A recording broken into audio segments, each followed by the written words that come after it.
आत्ता दोघांची मारामारी झाली होती इथे. हे बघा, रताळ्यांची पानं काढते, रताळ्याच्या पानांची ना भाजी करते. आपल्याकडे मागच्या वेळेस जेव्हा बनले तेव्हा तुम्ही लोक नव्हतात ना दोघं जण. हे 1 किलोचं पॅकेट आहे. कोल्हापूर आणि रत्नागिरी याच्यामध्ये पहिला तुम्हाला मी फरक सांगते. तू दाखव ना, मला भीती वाटते. तुम्हाला ना मी एक दाखवते, बघा तुम्ही. तो बघ वाघ्या कसा बसलाय बघ, गुड बॉय सारखा. ए लांब जाऊ नका रे वाघ्या. शेरू उतर खाली. हा बघा, हा शेरू ना माझ्या अंगावर बसलेला आहे. चहा पिते मी, पण चहा पण पिऊन देत नाही. तो उतर खाली, खाली उतर, खाली उतर, खाली उतर. तो वाघ्या गेला बघ. त्या बाहेर जाऊन सुसू करून या आणि चला झोपा. चला, रात्रभर झोपलेलं नाही दोघं पण.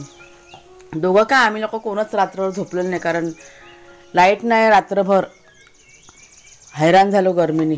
चला चला चला उतर खाली. हां उतरला. हे बघा, त्यांना आता खायला दिलं. लांब जाऊ नका. दोघं पण झोपतील आता. खूप गरमी, खूप गरमी, बापरे. त्यांना घरी पाठव झोपायला, झोपतील दोघं आता. आता गेला तिकडे ह्या साईडला, बाथरूमला गेला असेल. शेरू आहे पुढे. वातावरण बघा कसं आहे ते नशीब मी काल संध्याकाळी पीठ आहे ना दळून घेतलं. संध्याकाळी म्हणजे रात्री लावलं काल. नाहीतर मग आज पीठ पण सगळं राहिलं असतं दळायचं, कारण बराच वेळ झाला. रात्री मला वाटतं काहीतरी 1च्या दरम्यान लाईट गेले. अजून काही लाईटीचा पत्ता नाही आहे. आता बघूया, फोन करावा लागेल. तुला थोड्या वेळ लाईट आल्या ना फोन करून बघा. वाघ्याचा बघ कसा शरीफ बनून बसलाय. आणि तो बाहेर बाहेर. आत्ता दोघांची मारामारी झाली होती इथे. हे बघा, ही गादी आहे ना, दोघांना दम दिला तेव्हा ते गप्प बसलेत. वाघ्याचं तोंड तर बघ, ऐकतो बघा कसं कान होय करून. आणि तो बघा कसा. आता गप झोपायचा दोघांनी. जाम हैराण करतं सकाळी सकाळी, बापरे. चला कुणाल, कुणालची आंघोळ वगैरे झाली, झाडू बिडू काढून झाली बघा घरामध्ये. आता नाश्ता बनवून घेते. आणि आमच्याकडे मांडव घालतात कुणालच्या बाबा, ते बघा. पावसाचा नाही ठिकाणा. हां, पाऊस कुठे आहे म्हटलं मांडव घालायला? पाऊस आहे कुठे म्हटलं?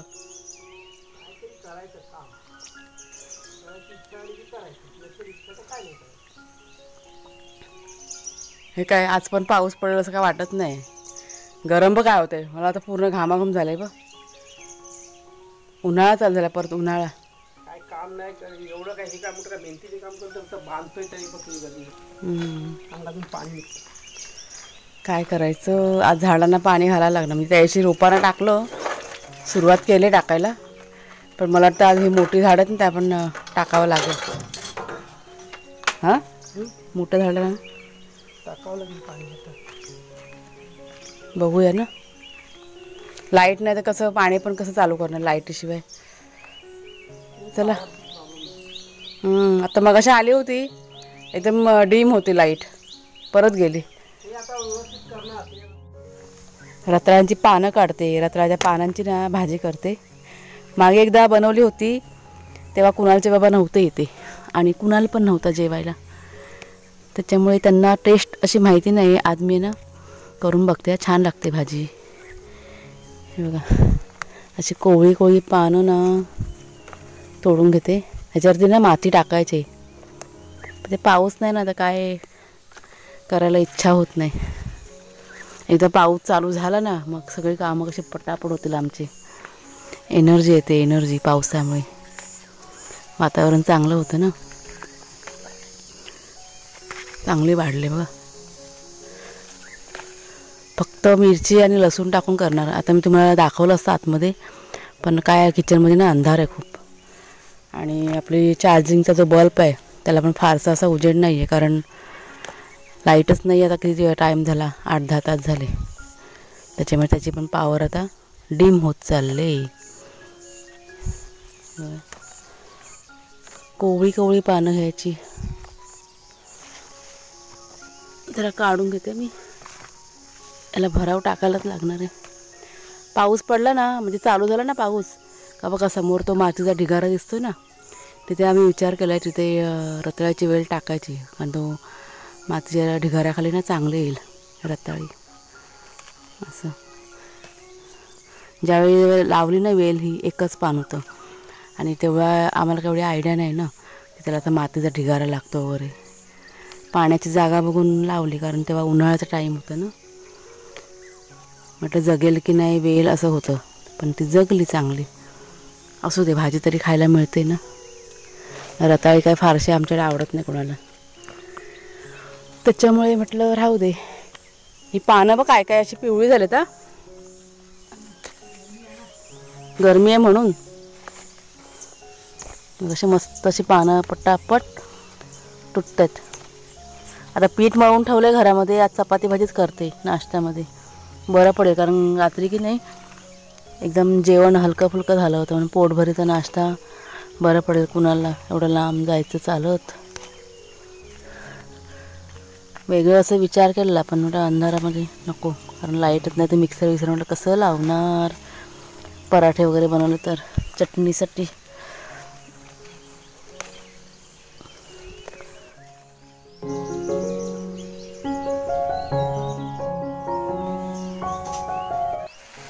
आणि लाईट बघा आमच्याकडे आलेली आहे. इथे मी टाकले आपली भाजी फोडणीला, म्हणजे भाजी फोडणीला घातली आणि त्यानंतर लाईट आली. नाहीतर झटपट तुम्हाला रेसिपी दाखवली असती. तर काही नाही, कांदा मिरची थोडीशी लसूण आणि तेल आपलं परतून घ्यायचं आणि ते टाकायचं. आणि वरून आता खोबरं, आज मी खोबरं नाही टाकणार आहे, बिना खोबऱ्याचीच करणार आहे. आणि भाजी हे बघा ही आपली तयार झाली. आणि आज भाजी बनवली लोखंडाच्या कढईमध्ये. इथे आपलं दूध पण गरम झालं आहे. कुणाला पहिला नाश्ता येतो कारण त्याला ना जायला उशीर होईल. नाही तर चला हे बघा भाजी आपली रेडी झाली. मस्त पालेभाजी. पालेभाजी आमच्याकडे भरपूर आवडतात. आता ही ताजी फ्रेश भाजी आहे त्याच्यामुळे खायला अजून एकदम टेस्टी लागणार. हे बघा इथे शेरू नाही हा वाघे आहे आणि शेरू हे पण चपाती खात आहेत. हां कुणालचा पण नाश्ता झाला आहे. जरा ऐकलं का, आता ही भाजी पहिल्यांदा खाताना जरा सांगा कशी झाली ती. कुणालचं आमचं काही नखरे नसतात, त्याला सगळं चालतं. लाल माठ वगैरे असते तशी जावायची. लाल माठासारखी लागते पण आवडली ना. ही दुसऱ्यांदा बनले आपल्याकडे. मागच्या वेळेस जेव्हा बनले तेव्हा तुम्ही लोक नव्हतात ना दोघं जण, त्यावेळेस बनवली होती. चांगली आहे ना पण चवीला. नेक्स्ट टाइम बनवायला काय हरकत नाही आहे ना. लाल माठ वगैरे सारखी लागते भाजी. हां ना. चला असं कोण बोलेल रताळ्याच्या पाण्याची भाजी असं काय माहिती नसेल कोणाला आणि तिला पुढ्यात तर माहीत नाही पडला. चला म्हणजे एक भाजी फिक्स झाली आता आपल्या मेनूमधली. चला कुणाल खावाला पटापट क्लास आहे. नमस्कार मित्रमैत्रिणींनो, मी प्रिया पवार आणि खूप खूप स्वागत करते साधा स्वयंपाक या आपल्या चॅनलमध्ये. आता वाजलेत 9:45. घरात आमच्या सर्व शांतता आहे. कुणालचे बाबा गेलेत बाहेर, म्हणजे पाणी आलं ना म्हणून ते बघायला गेलेत. कुणाल गेलाय ट्युशनला. वाघ्या शेरू दोघं पण झोपलेले आहेत. पहिला सगळ्यात आधी तुम्हाला भाजीचं सांगते. रताळ्याची भाजी एकदम टेस्टी, म्हणजे मी याच्या आधी पण मी खाल्ली होती पण आज पुन्हा खाल्ली. एकदम मस्त सेम लाल माठ, म्हणजे जसं कुणालच्या बाबा म्हणाले की लाल माठासारखी लागते, सेम तशीच लागते. त्याच्यामुळेच तुमच्याशी शेअर करते मी. तुम्ही नक्की ट्राय करून बघा. जर का कोणाला माहीत नसेल ना तर करून बघा भाजी. आणि मागच्या एका व्हिडिओमध्ये मला कमेंट्स होत्या, म्हणजे बऱ्याच टाईमनी कमेंट केल्या होत्या की पाणीपुरीच्या पुऱ्या बघा मी आणल्या डीमार्टमधनं, त्या कशा भेटल्या, म्हणजे किती रुपये गेले. तर हे बघा हे बिल ना मी आत्ता शोधून काढलं. झेरॉक्स आहे, कारण तुम्हाला माहिती असेल ते डीमार्टचं बिल बघा लांबलचक येतं. ते एक वस्तू माझी खराब झाली होती ना त्याच्यामुळे मी एक्सचेंज केली ना. आणि बिल मग ती लोक काय करतात, ओरिजिनल बिल आहे ना त्यांच्याकडे ठेवतात, पण हे मी झेरॉक्स त्यांच्याकडनं मागून घेतलं. त्याच्यामुळे अशी त्यांनी मला झेरॉक्स दिलेली आहे. सगळं लिहून दिलं ह्याच्यावरती, कारण माझा हिसाब करायचा बाकी होता. तर आता मी तुम्हाला ते पॅकेट दाखवते. हे बघा हे 1 किलोचं पॅकेट आहे आणि ह्याच्यावरती प्राईस लिहिलेली आहे 250 रुपये. आणि मला आता पडलेलं आहे हे 125 रुपयाला. म्हणजे डायरेक्ट 125 रुपये डिस्काउंट भेटला, म्हणजे बाय 1 गेट 1 असं समजा तुम्ही. आणि 1 किलोचं पॅकेट आहे आणि त्याच्यावरती लिहिलेले पण आहे. हे बघा काय लिहिलं ह्याच्यावरती, कदाचित उलटं दिसत असेल आता कॅमेऱ्यामध्ये, पण असं लिहिलेलं आहे ह्याच्यावरती नो मैदा आणि no potato made from whole wheat, म्हणजे गव्हापासून बनवलेल्या पुऱ्या आहेत या. त्याच्यामुळे चांगलं आहे, मैद्याच्या नाही आहेत. बघा 1 किलोचं पॅकेट आहे ते. बघू आता. आणि अजून एक गोष्ट मी घेतली आहे ती तुम्हाला दाखवते. म्हणजे हे धणे वगैरे कसं गरम मसाला आमच्याकडे जास्त खाल्ला जात नाही, पण ह्यावेळेस मी धणे घेतलेत. कारण पण सांगते, कोथिंबीर तुम्हाला माहिती आहे आता किती महाग झाली ती. तर मी हाच विचार केला की कोथिंबीर उगवण्यासाठी कदाचित आपल्याला उपयोगी पडेल म्हणून हे 400 ग्रॅम धण्याचं पॅकेट आहे. ह्याची किंमत मी आता बघत होती तर 105 रुपयाला पडलं हे मला धण्याचं पॅकेट. आणि त्याच्यावर लिहिलं आहे MRP लिहिलं आहे 158, म्हणजे 160 रुपये पकडा, म्हणजे डिस्काउंटमध्येच आहे ते. अशा बऱ्याच वस्तू होत्या. आता याची कसं घाई झाली होती त्याच्यामुळे असं व्यवस्थित मी चेक नव्हतं केलेलं. आपण घेतेवेळी कसं ते वरती बघा ते बोर्ड लिहिलेलं असतं त्यांच्याकडे छोटंसं, तिथे बघते आणि मग मी पटापट घेत जाते. पण घेतेवेळी सगळं अगदी निरखून घेते मी वस्तू, भले किती पण घाई असेल तरी पण. पण बिल मात्र माझं राहिलं होतं ते आता मी सगळं चेक करत होते बसून बसून वस्तू हे करून. सगळे डबे बघा इथे काढलेले आहेत किचनमध्ये. तर माझ्या लक्षात आलं की आपल्या कमेंट होत्या ताईंच्या, आणि अजून पण कमेंट होत्या की तुम्हाला किती वेळ लागला तरळ्यापासून रत्नागिरीला जायला, म्हणजे डीमार्टपर्यंत. तुम्हाला मी सांगते परफेक्ट टायमिंग तुम्हाला मी सांगू शकते. इकडनं आम्ही 9 वाजता निघालो आणि जातेवेळी आम्ही कसं थांबत थांबत गेलो होतो, म्हणजे बघा तर निसर्गाचा आनंद घेत घेत.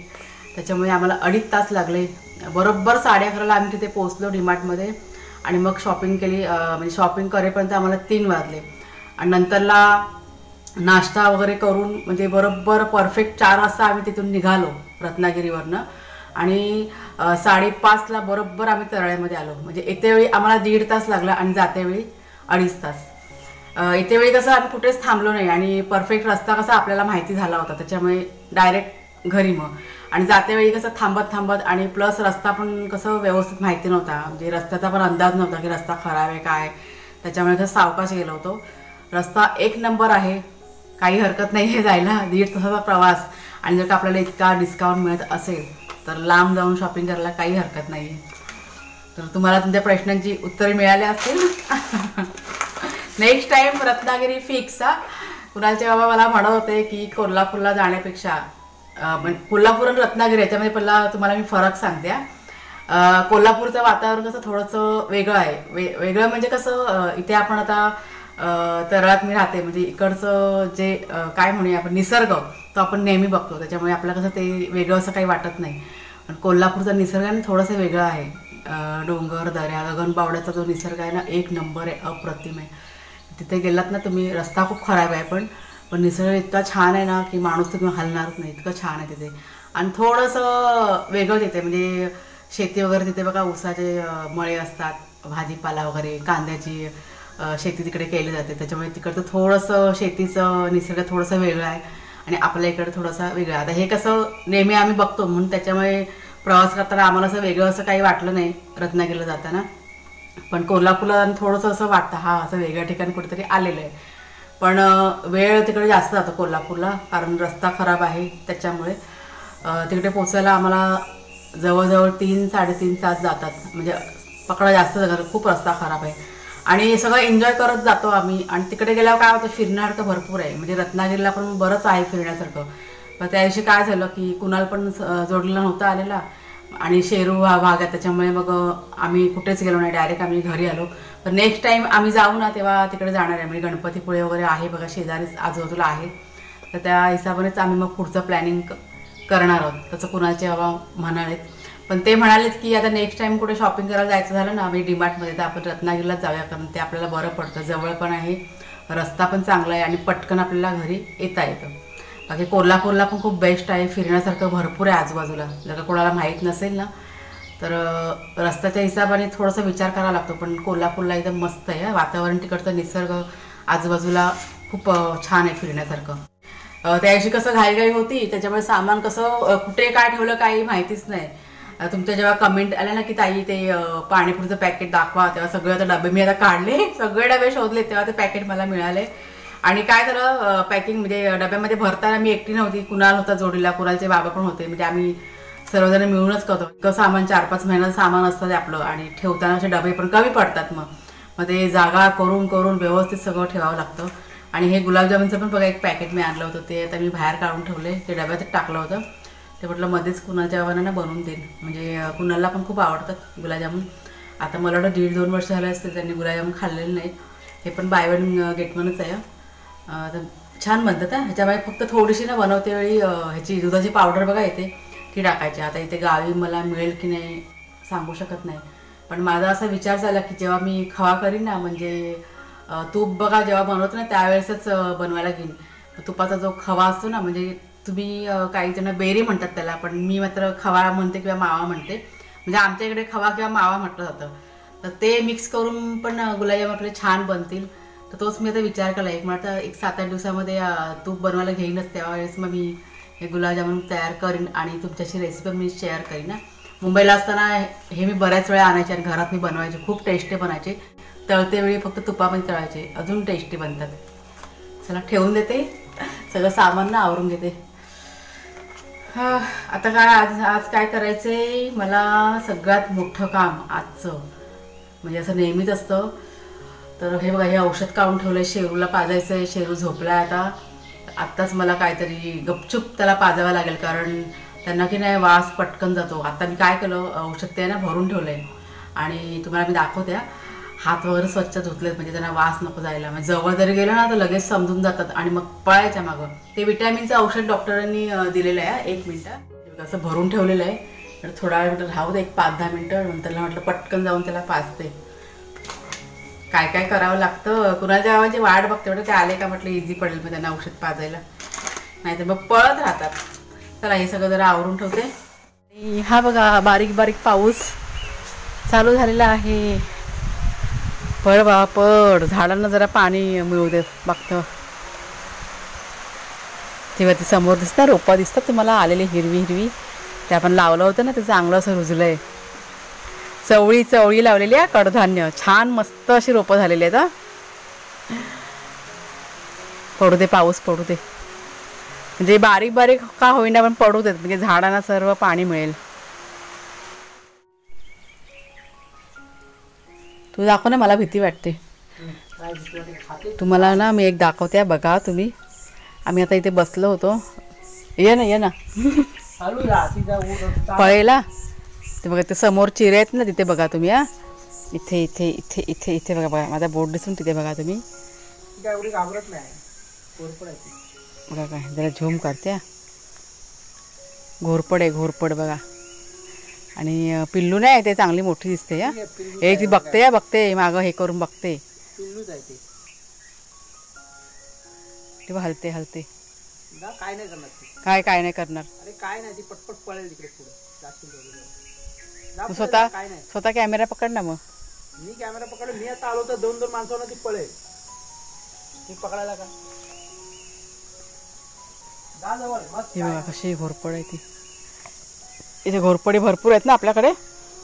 नको मला भीती, नको मला भीती वाटते बाबा. आवाज नाही आला तुझ्या, माझ्या पावलाचा आवाज उडेल. मी चप्पल नाही घातली पायात. बघूया आता दिसते काय. फोन मध्ये बघ ना, तर फोन काय. ही बघ आली आपल्या जवळ. ही बघ ती आतमध्ये गेली, दगडात गेली. गाड झोपू देत ना. तर शेरूला औषध पाजायचं ना म्हणून मी ते बसली होती, पण वासाने तो उठला. मग त्याला माझ्या हातांचा वास गेला असेल, उठला आणि पूर्ण जो परिसर आहे ना आजूबाजूचा, आता मी जिथे बसले ते पण सगळं वास घेऊन सगळं निरीक्षण करून झालेलं आहे.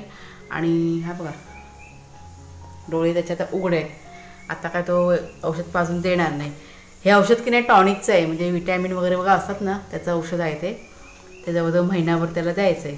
पण हे असं सगळं दिमाग लावून सगळं करावं लागतं. आत्ताचं प्लॅनिंगमध्ये फेल झालं. काल मी सक्सेस झाली होती, पण आजचं प्लॅनिंगमध्ये फेल झालेलं आहे. आता बघते थोड्या वेळाने पाजते त्याला औषध. चला मैत्रिणींनो, आजचा व्हिडिओ आता इथेच संपवते. मला वाटतं खूप मोठा झाला असेल आजचा व्हिडिओ. आवडला असेल तुम्हाला जरूर लाईक करा, शेअर करा. नवीन असाल सबस्क्राईब करा चॅनलला. पुन्हा आता आपण पुढच्या व्हिडिओमध्ये भेटूया. तोपर्यंत खूप खूप धन्यवाद. धन्यवाद.